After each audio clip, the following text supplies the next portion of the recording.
Have you ever believed that a song was just a song, until it changed an entire nation's heartbeat? For years, Russians have been known for their stoic faces, their heavy winters, and their silence that seems to hang like fog over their vast land. But something has been happening quietly in the alleys of Moscow, in the snow-covered villages near Lake Baikal, even in the military barracks of Siberia. It begins not with speeches or revolutions, but with a microphone, a cheap speaker, and the echo of a familiar tune that, oddly enough, was born thousands of miles away in the humid nights of Manila. For generations, Russians have prided themselves on their strength, on enduring without complaint. Yet behind that proud silence, many have carried loneliness, disillusionment, and the weight of history. The music that once spoke to their souls, solemn ballads and operas, had started to feel distant, almost ceremonial. But then came something no one expected: karaoke. Not the Japanese version that first introduced the concept to the world, but something warmer, more human, what locals soon began calling the Filipino kind. At first it was almost laughable. How could the joyful chaos of Filipino karaoke, where uncles sing at weddings and strangers harmonize over fried chicken, ever fit in the disciplined rhythm of Russian life? It was, in many ways, the complete opposite of what Russians were taught to value: order, restraint, formality. But a strange thing began to happen in 2018 when a group of Russian sailors returned home after months stationed in the Pacific. They brought back stories, not of battles or borders, but of nights spent singing with Filipinos. They told of laughter so loud it erased the distance between languages. They spoke of songs sung off-key, yet full of soul. One of those sailors was Alexei Voronin, a 42-year-old former naval officer who had spent most of his life believing that emotions were weaknesses.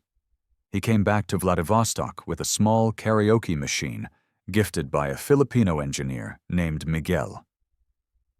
"Sing with your heart," Miguel had told him, "not with your mouth." Alexei didn't understand then, but he carried that machine home like a relic. On the first night, he plugged it in and sang Bakit Pa Ba, a song he didn't even understand. His wife, listening from the kitchen, began to cry. Not because the words were beautiful, but because she had never heard her husband sound so alive. That moment spread like wildfire through their community. Neighbors gathered to listen.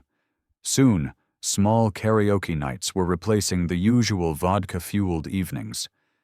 People were laughing again, not because they were drunk, but because something in the music made them feel less alone. The sound was new, yet it spoke an ancient truth, the kind Filipinos had long lived by: that joy is not the absence of pain, but the courage to sing through it. And so, what began as a curiosity turned into a quiet movement. In Moscow, bars started installing karaoke systems imported from Manila. Russian pop singers began collaborating with Filipino vocal coaches. Even schools in St. Petersburg began using karaoke as part of English lessons, inspired by how effortlessly Filipinos learned languages through song. But the story of how karaoke fever truly took hold in Russia starts with one unlikely man, an old radio host named Sergei Karpov. Sergei had once been one of the most respected voices on Russian radio. His programs during the Soviet years were filled with patriotic songs and poetic monologues about sacrifice and duty. But after retirement, he fell into silence. His wife had passed away, his children lived abroad, and his house was filled with echoes. That was until one night his neighbor, a young Filipino nurse named Joy, knocked on his door with a microphone in hand. She was celebrating her birthday alone and invited him to join her, just for a song. Reluctantly, he did. They sang My Way, and for the first time in decades, Sergei felt something shift inside him. The world didn't feel as cold anymore. It wasn't just the melody. It was the way Filipinos sang it, with laughter between verses, with reverence in every note, as if singing were prayer. The next day, Sergei turned on his old radio and spoke to his listeners for the first time in 5 years. His voice trembled as he said, "The Philippines has taught me that music isn't performance, it's healing." Within weeks, that single broadcast went viral across Russian social media. People called it the song that melted Moscow. And so began a movement that no one could have predicted. Karaoke, Filipino karaoke, wasn't just entertainment anymore. It was therapy. It was revolution. It was faith in disguise. The microphones multiplied, spreading from living rooms to subway tunnels, from cafes to military dorms. But beyond all that, there was a growing question, whispered in Russian homes and echoed in Filipino hearts. How did a small island nation, often overlooked on the global stage, manage to touch the frozen heart of Russia? That answer, as Alexei, Sergei, and thousands of others would soon discover, was more profound than anyone could have imagined. It wasn't about the songs. It was about the spirit behind them, the Filipino spirit that sings even when the world goes silent. For Alexei, the karaoke machine was supposed to be a souvenir, something to remind him of his time in the Pacific, not a door to another life. But as winter thickened over Vladivostok, his evenings began to look different. He would sit by the window, microphone in hand, singing songs he could barely pronounce. Sometimes he'd close his eyes and hear the voice of Miguel, the Filipino engineer, echoing in his memory. "Sing with your heart." Those words, once puzzling, now felt like a riddle he was desperate to solve. Alexei's world had long been one of duty.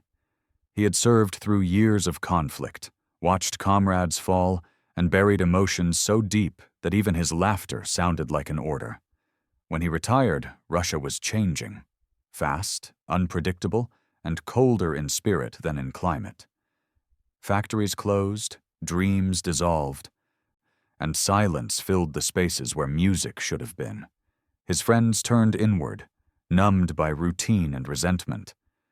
But then there was this sound, the joyful noise of Filipino karaoke, spreading like an antidote to despair. Still, not everyone understood it. His neighbor Yuri, a retired colonel, would shake his head and say, "Russians don't sing pop songs, Alexei. We endure. We don't entertain." But Alexei began to notice something strange. The more he sang, the less he felt the weight on his chest. He began sleeping better, smiling more. Even his grandchildren, who once ignored him, started visiting just to join in. They laughed when he sang anak in broken Tagalog, but afterward, their laughter turned to silence, to reflection. The lyrics, about a father's love and regret, struck something deep within them. It was as if the music had bypassed the barriers of language and reached the oldest parts of their souls. Meanwhile, halfway across the city, Sergei Karpov's story was taking on a life of its own. After that night of singing with Joy, the Filipino nurse, he found himself invited to speak on a national morning show. The host, a young journalist known for her sharp wit, asked him, "Sergei Ivanovich, are you saying that Russia needs karaoke to heal?" Sergei smiled, almost shyly. "Not karaoke," he said, "but maybe the Filipino way of singing." His words struck a chord. Within weeks, Russian news outlets began to explore this strange cultural connection. Articles appeared with headlines like "The Islands That Taught Russia to Smile Again" and "Why Filipino Karaoke is Conquering Siberia." What had started as a local curiosity was turning into a social phenomenon. Cafes in Kazan and Novosibirsk began hosting Pinoy nights, complete with karaoke and adobo on the menu. Russian youth posted videos of themselves singing Filipino love songs on TikTok. The internet named it the warmth movement. But behind the joy, there was something deeper, a kind of quiet reckoning. Russians were beginning to see their reflection in the Filipino experience. Both peoples had known struggle, colonization, war, hunger, loss. Both had learned to survive through faith and endurance. But while Russians endured in silence, Filipinos sang through the pain. And in that difference lay the secret that Russia had forgotten, the courage to feel. For Alexei, the change became more personal. His daughter, Irina, was a doctor in St. Petersburg. She had grown up thinking her father's silence was strength. But after seeing him sing, she called him in tears. "Papa," she said, "you look younger." It wasn't youth, it was freedom. She told him that in her hospital several Filipino nurses had started hosting small karaoke nights for patients. "You wouldn't believe it," she said. "Even the terminal patients smile. It's like they forget they're sick." That night, Alexei sat by the window again, watching snow fall. He thought of Russia, strong, proud, wounded, and of the Philippines, joyful despite hardship. It puzzled him. How could a people who had faced so much, typhoons, poverty, exile, still sing as if heaven itself were listening? And how could that spirit, carried across oceans, awaken something in Russia that had been asleep for generations? Meanwhile, in Moscow, a quiet resistance was forming. Conservative groups mocked the trend, calling it emotional invasion. But the more they criticized, the more people sang. Because deep down, every Russian knew what was missing wasn't order. It was warmth. The kind of warmth that didn't come from vodka or victory parades, but from shared laughter, from singing with strangers, from the unguarded humanity the Filipinos had given the world. Still, for all its beauty, not everyone could embrace the change so easily. Sergei began receiving letters, some praising him, others condemning him. One accused him of betraying Russian culture. He read it slowly, then smiled. "Culture is not what we protect from others," he whispered. "It's what we learn from them." And so, amid snow and skepticism, the songs continued to spread. In villages, in schools, in small gatherings lit by the soft glow of cheap microphones. But beneath every melody lay the same unspoken question, the one Alexei carried quietly in his chest.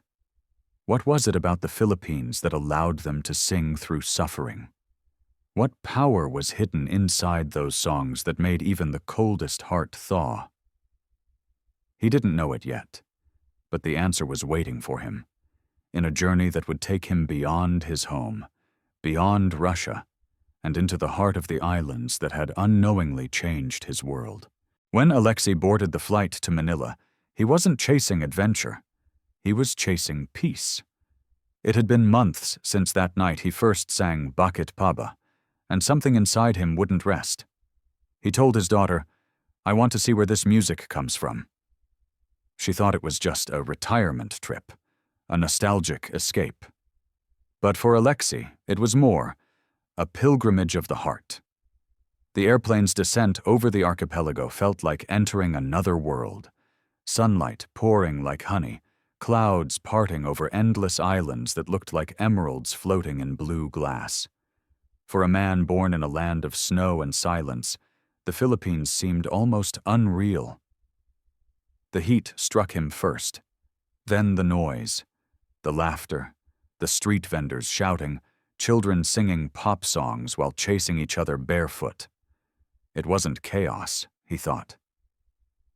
It was life turned up to full volume, and at the heart of it all, there was music. It played everywhere, from jeepneys rumbling down Edsa to the small sari-sari stores where radio stations played love songs on loop. Every voice, every sound felt alive with emotion. It was as if the entire country had conspired to teach him one truth. Here, people sing, not because they can, but because they must. His first night in Manila was unplanned. He stayed at a small inn in Quezon City where, as fate would have it, a karaoke night was underway in the lobby. The owner, a woman named Lita, greeted him like an old friend. "You're Russian? Then you must sing. We love singing guests." Before he could decline, a microphone was already in his hand. The screen flashed lyrics to a knock again, the same song that once made his grandchildren cry. The room fell quiet as his deep Russian voice filled the air. He stumbled over the Tagalog words, but when he reached the chorus, the entire crowd joined in, their voices guiding him. And for the first time in his life, Alexei cried in front of strangers. It wasn't shame. It was release. Lita hugged him after the song, whispering, "Now you understand. We sing to survive." That night, sitting under the flickering neon lights of the karaoke bar, Alexei felt something inside him heal. Over the next weeks, he traveled across the islands. In Cebu, he met students singing in the streets for charity. In Pampanga, he visited a chapel where a choir of children, orphans of typhoon victims, sang hymns with joy that defied their losses. In Baguio, he stayed with a family who invited him to their nightly karaoke sessions, held after dinner beside a small altar to the Virgin Mary. The father, a taxi driver, told him, "When life gets hard, we sing, because faith without song feels incomplete." Alexei was astonished. Everywhere he went, he found the same pattern: hardship and hope intertwined like verses of a love song. Filipinos faced storms, literal and spiritual, with open hearts. They didn't hide their pain, they transformed it into melody. It wasn't performance, it was prayer, disguised as joy. One afternoon, while visiting a small music school in Manila, he met Miguel again, the same engineer who had once given him the karaoke machine aboard the ship. They embraced like brothers. Miguel laughed. "So you came all the way here just to sing?" Alexei smiled. "No. I came to understand why you never stop singing." Miguel took him to a classroom where young students practiced classic Filipino ballads. Their voices trembled with passion. One girl sang "Paano ba ang mangarap," her voice so pure that it silenced the room. When she finished, she bowed shyly and said, "Sir, singing is how we tell God we're still here." Alexei turned away, hiding tears. That night, walking through the crowded streets of Manila, he realized the secret he'd been searching for wasn't in the music. It was in the people. Filipinos had turned singing into a kind of defiance, a declaration that no storm, no poverty, no war could silence their spirit. It was a lesson Russia had long forgotten, that strength isn't only in endurance, but in expression. Before returning home, Alexei visited a church in Intramuros during a Sunday Mass. The choir sang "Ama Namin" with such reverence that it felt like the walls themselves were breathing. He didn't understand the words, but he didn't need to. Every note spoke of faith, family, and unbroken resilience. As the final hymn ended, Alexei whispered a prayer, not in Russian, not in English, but in silence, the universal language of gratitude. When he stepped outside, the sun was setting over Manila Bay, painting the sky in shades of gold and rose. Children nearby were singing again, their voices carried by the wind. He smiled, realizing that the Philippines had given him more than songs. It had given him a way to feel alive again. He didn't know it yet, but the journey wasn't over. Because when he returned to Russia, he would bring with him not just memories, but something far more powerful: the heartbeat of the Philippines, carried in every note he would ever sing. When Alexei returned to Russia, something about him had changed, and everyone noticed. The once stoic soldier now greeted neighbors with a smile, sometimes humming under his breath as he shoveled snow. Even the cold air around his apartment complex seemed lighter, somehow infused with the warmth he had brought home from the islands. His wife, who had long learned to live with his silences, said softly one night, "You came back different." He nodded. "No," he whispered. "I came back awake." At first, people thought it was just a phase. But Alexei began organizing small gatherings in his garage, a space that once stored tools and war memorabilia, now turned into what locals called the tropical room. He had decorated it with string lights, a small Philippine flag gifted by Miguel, and, of course, the karaoke machine that had started it all. Word spread quickly. Soon, every Saturday night, people from all walks of life, teachers, pensioners, factory workers, even priests, would gather to sing. They didn't just sing Russian songs. They sang Anak, Bakit Baba, Tadana, even the prayer. It was a strange sight in Vladivostok. Snow outside, Tagalog melodies inside. But what was happening there wasn't cultural imitation. It was emotional resurrection.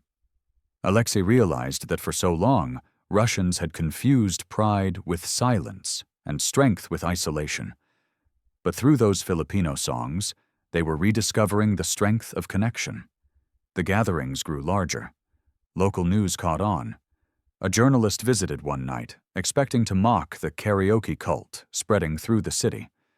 But by the end of the evening, she found herself crying as an elderly woman sang Ikaw for her late husband.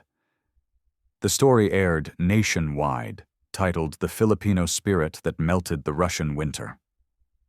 Overnight, the garage became a symbol, a small embassy of joy in the heart of a weary nation.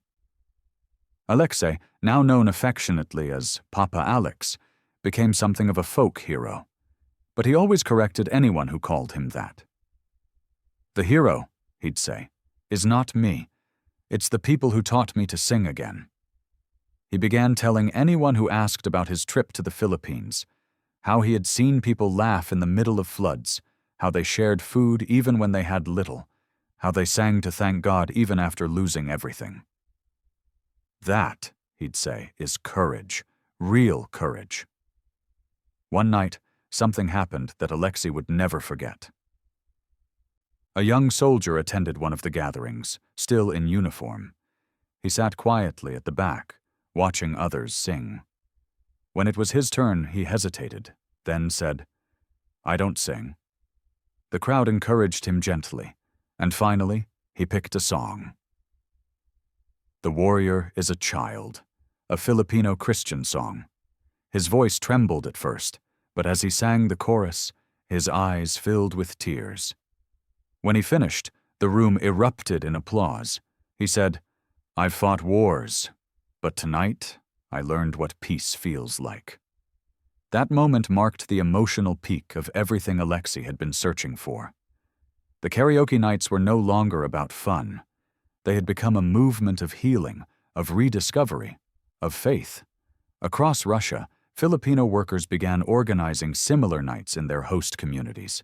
Churches, schools, even hospitals started holding Karaoke for Hope events. What began as entertainment was now a bridge between nations, between hearts. Sergei Karpov, the old radio host, began broadcasting again, this time with a new program called Voices Without Borders. He interviewed Filipinos living in Russia, asked them what singing meant to them. One nurse said, "It's how we remind ourselves that we're still human." Another teacher said, "We sing because silence hurts too much." The program drew millions of listeners, many of whom confessed that they cried during every episode. And through it all, Alexei felt something deeper blooming inside him, a kind of faith he hadn't known before. He began attending church again, lighting candles not for victory, but for gratitude. He once told his priest, "The Philippines taught me that faith doesn't have to whisper, it can sing." Winter turned to spring. On the first warm night of May, Alexei hosted the largest karaoke gathering yet. More than 100 people came. Families brought food, children danced, and even the mayor showed up, curious about the phenomenon that had united his city. As the night went on, Alexei picked up the microphone for what everyone knew would be his last song of the evening. He looked at the crowd, faces glowing under the lights, strangers turned into family, and began to sing, "Led Me, Lord." His voice, though imperfect, carried something pure, something sacred. By the time he reached the final chorus, the entire room was singing with him. The sound rose into the cold night, blending laughter and prayer, Russian accents and Filipino words. It was as if heaven itself paused to listen. When the song ended, silence fell, followed by applause, laughter, and tears. Alexei put down the microphone, his eyes glistening. "Now I understand," he said softly. "The miracle of the Philippines isn't in their songs. It's in their hearts. They've taught us not just to sing, but to live." And in that moment, surrounded by people who had once forgotten how to feel, Alexei realized the music of the islands had not only conquered Russia, it had healed it, one song at a time. Months passed, but the echoes of that night in Vladivostok did not fade. What had started as a single man's curiosity had turned into a quiet, cultural awakening. The karaoke gatherings continued through spring and into summer, their melodies drifting out through open windows, mingling with the sound of waves from the harbor. Russia, a nation once wrapped in solemn silence, was learning to sing again, and the world began to notice.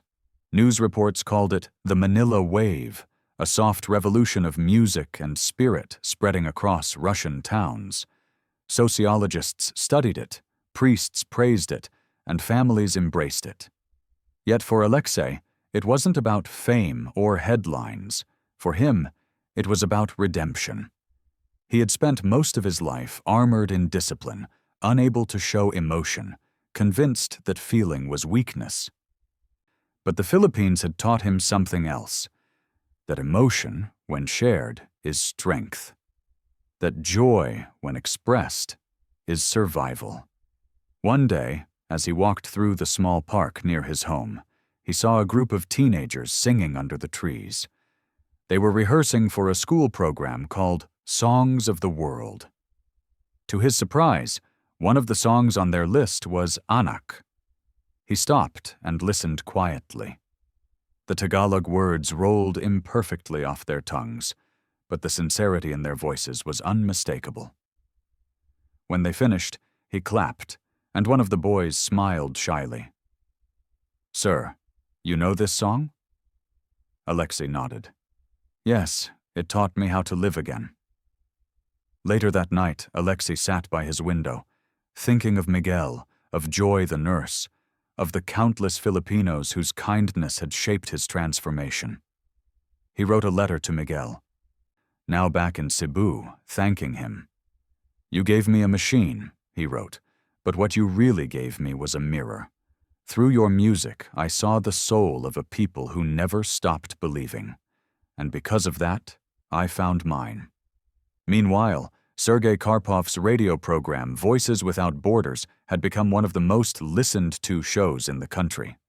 It aired stories of connection, Filipino caregivers singing lullabies to elderly Russians, students in Moscow performing Filipino folk songs at graduation ceremonies, hospitals using karaoke sessions as therapy for trauma patients. The stories were small, human, but they built a bridge far stronger than politics ever could. And it wasn't one-sided.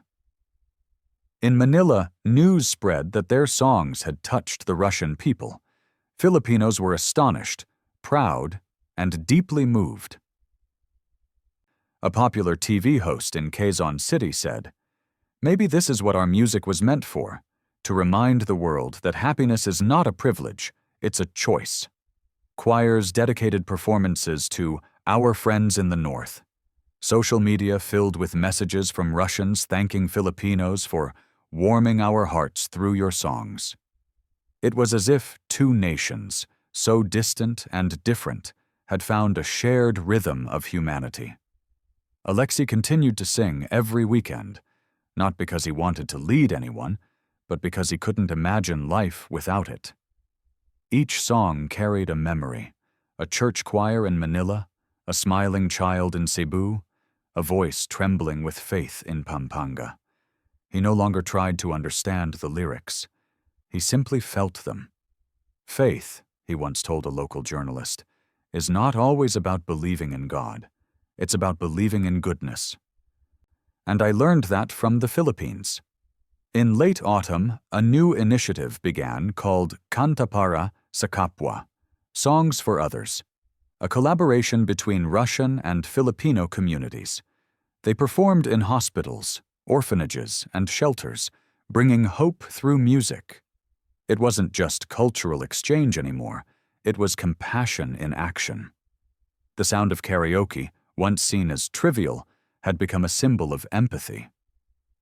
People who had nothing in common began singing the same songs, laughing the same laughter, crying the same tears. One evening, during a televised charity concert in Moscow, Alexei was invited to speak. Standing before a hall of thousands, he took a deep breath and looked straight into the camera. "The world often divides us by language, by faith, by borders," he began. "But when I was in the Philippines, I learned something the world needs to remember. When we sing, we become one." The audience rose in applause, many wiping tears from their eyes. He ended his speech with a final message. "To the people of the Philippines, thank you for teaching us that joy can live even in sorrow, that faith can sing even in darkness. You did not just give us music, you gave us back our humanity." And somewhere far away, in a small home in Cebu, Miguel smiled as he listened to the broadcast. He raised a glass of iced tea and whispered, "Mabuhay ka, kaibigan. The song reached you." In the years that followed, karaoke became more than entertainment in Russia. It became a ritual of gratitude, a reminder of the warmth that had crossed oceans to melt the frost of a forgotten nation. Children sang Anak in schools. Churches included the prayer in Sunday worship, and old men like Alexei hummed "Lead Me, Lord" as they walked through the snow. For Alexei, life had come full circle. What began as a song of strangers had become the soundtrack of his rebirth. He often said to those who asked why he kept singing, "Because the Philippines taught me that a man is never truly alone, as long as he has a song." And perhaps that is the truest message of all. In a world divided by noise, the Philippines reminded Russia, and the rest of us, that music, when born of compassion, has no borders. It doesn't just echo, it heals. It doesn't just entertain, it transforms. And sometimes all it takes to change the world is a single voice, carrying the warmth of an island sun into the coldest corner of the earth.